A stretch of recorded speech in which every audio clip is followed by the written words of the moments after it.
अंजलि जो 9 महीने की गर्भवती है, फर्श पर बैठी है, दर्द से कराह रही है। उसे प्रसव पीड़ा शुरू हो चुकी है।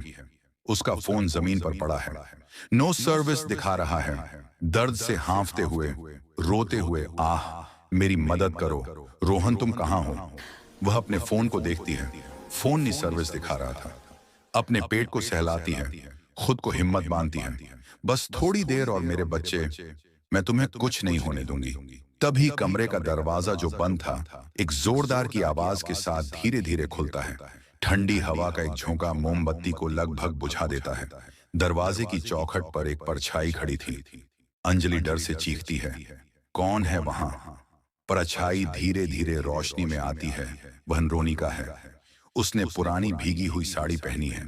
उसके बाल बिखरे हैं, लेकिन उसका चेहरा डरावना नहीं, बल्कि गहरे दुख से भरा है। उसकी आंखें अंजलि पर टिकी हैं। रोनिका बोलती है, आज रात तुम्हें कोई नहीं बचा सकता। अंजलि घबराकर दीवार का सहारा लेकर उठने की कोशिश करती है। देखो मेरे पास पैसे कुछ नहीं है, प्लीज चली जाओ, मुझे हॉस्पिटल जाना है। रोनिका अंजलि की बात काटते हुए, उसकी आवाज में गुस्सा से वह एक खौफनाक हंसी हंसती है। तुम किस बच्चे की बात करती हो? रोनिका धीरे धीरे अंजलि की तरफ बढ़ती है। अंजलि अपने पेट को ढकते हुए बोलती है, मुझसे दूर रहो, मेरे बच्चे से दूर रहो।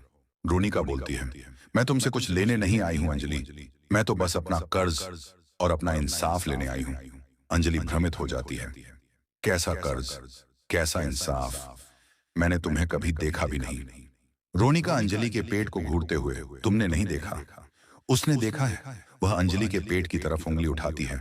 यह कोख, यह दर्द, ये सब मेरा था।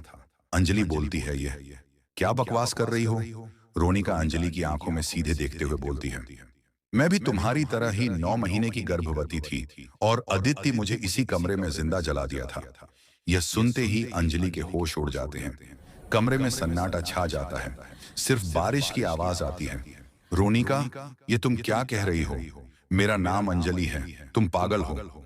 रोनिका अपना हाथ आगे बढ़ाती है। कमरे में रखा एक पुराना आईना अपने आप घूमकर अंजलि के सामने आ जाता है। रोनिका ने बोला, ये देखो तुम अपना तस्वीर। अंजलि डरते डरते आईने में देखती है। एक पल के लिए उसे अपना चेहरा दिखता है, लेकिन जैसे ही बिजली कड़कती है, आईने में अंजलि का अक्स बदल जाता है। वह एक अलग औरत अदिति के रूप में दिखती है, जिसके हाथ में जलती हुई मशाल है। अंजलि चीख मारकर पीछे हट जाती है। नहीं, यह सच नहीं है, यह कोई वहम है।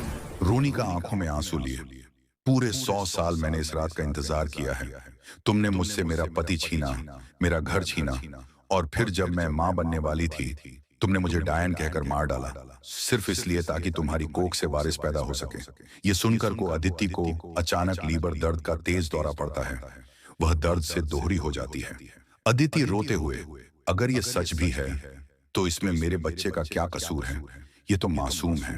रोनिका का चेहरा गुस्से से सख्त हो जाता है। मासूम जैसा मेरा बच्चा था, जो फर्श पर दर्द से तड़प रही थी। रोनिका बोली, अदिति आज रात इतिहास खुद को दोहराएगा। या तो तुम मुझे वह कोख वापस करोगी जो मेरी थी, या तुम भी उसी आग में जलोगी जिसमें मैं जली थी। यह रूह जो तुम्हारे अंदर पल रही है, यह मेरी है। यह मेरे अजन्मे बच्चे की रूह है, जो 100 साल से भटक रही है। आज मैं उसे आजाद कराने आई हूं।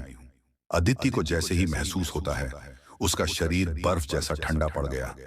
तुम्हें चुनना होगा अदिति, या तुम इस बच्चे को मुझे सौंप दो, या इसके साथ तुम भी मिट जाओ। अदिति दर्द और डर के मारे कांप रही है। वह अपने पेट को पकड़ती है। उसे एक मां और एक मुजरिम के बीच चुनाव करना है। पार्ट 2 देखने के लिए मेरे चैनल को सब्सक्राइब करो।